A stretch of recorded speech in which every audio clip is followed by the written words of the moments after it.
There are things most traditions never talk about on the spiritual path. Truth buried deep under dogma and ritual. Because the real work of awakening isn't always pretty or peaceful. It's raw, it's ruthless, it's the tearing down of illusion we've mistaken for God. In the ancient mystery schools, they spoke of 3 levels of consciousness: sub-lunar, lunar, and solar. Sub-lunar consciousness is where most of humanity lives, trapped in the shadow of the mind, unaware that there's anything beyond the flicker of thought that demands of survival. It's sleepwalking through life, dreaming we're awake. Then something happens, a rupture, a prayer, a tragedy. The light pierces the veil, and we awaken to something more. That's sub-lunar consciousness. It's where we taste divine union, where we feel the ecstasy of oneness, the truth that we are all children of the same source. But here's the danger. We start mistaking the reflection for the sun itself. Lunar consciousness is still governed by the tides, by the elements, by emotion, by phases, by change. And when we get stuck there, we start using our experiences as proof that we're special, that our way is the right way. That's how religion becomes arrogance, and enlightenment becomes ego.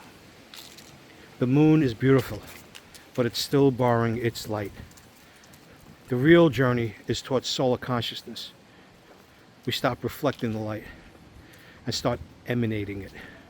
To be in the world, not ruled by it. To shine without shadow. To serve as a living source of light, life, love, wisdom, and beauty. One of the purposes of the lesser banishment ritual, the pentagram, is to banish the influence of the elements to achieve solar consciousness, to truly acquiesce true free will. But as long as we are subject to the waves and current of the ocean of emotion, we are not free. But here's the part that's almost never talked about. The reason we can't stay there, the reason we fall back into lunar or even sub-lunar consciousness isn't metaphysical. It's biological. It's the nervous system. It's the emotional wounds of childhood, the trauma loops, and the false programs that tell us who we're supposed to be, how to find happiness, and what's safe to feel. Those unprocessed emotions are the gravity that keeps the spirit from rising. That's the real spiritual work. That's why real spiritual work requires more than just prayer. It takes healing. It takes community. It takes people brave enough to tell you when you're full of it and love you anyway. Therapy, 12-step work, shadow work, all of it matters, because until we face those unhealed places, they'll keep pulling us down. And you can't radiate divine light when your heart's still at war with itself. So yes, meditate, but don't just visualize light. Sit in silence. Sit in silence for 20 minutes twice a day, long enough for the nervous system to stop screaming, long enough for the old pain to surface and dissolve. There's a difference between a feeling and an emotion. A feeling is your truth responding to the present. An emotion is old pain trying to find its way home. We also have to move the energy through breath work, through movement. That's what Qigong or Tai Chi and yoga were really for. Not to get flexible, but to release the energy trapped in the body so the soul can breathe again. Because if we don't let it move through us, that divine energy twists. It becomes perversion, violence, and fanaticism. History is full of it. Religions that felt divine fire and didn't know how to channel it. The crusades, the wars, the abuse. That's what happens when divine energy hits a human block. The same force that can heal the world when unprocessed can destroy it.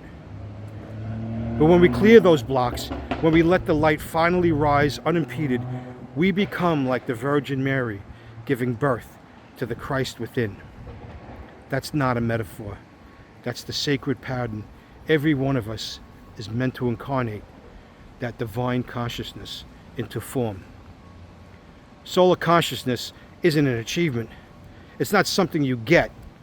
It's what It's what's left when you stop pretending to be anything else. It's not ascension, it's surrender.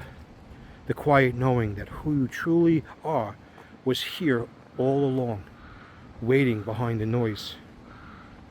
So heal, meditate, serve, laugh, love. Let your wounds become doorways, not prisons. Because you are not just the seeker of light. You are the light seeking to remember itself. That is solar consciousness. Be the light that no shadow can touch.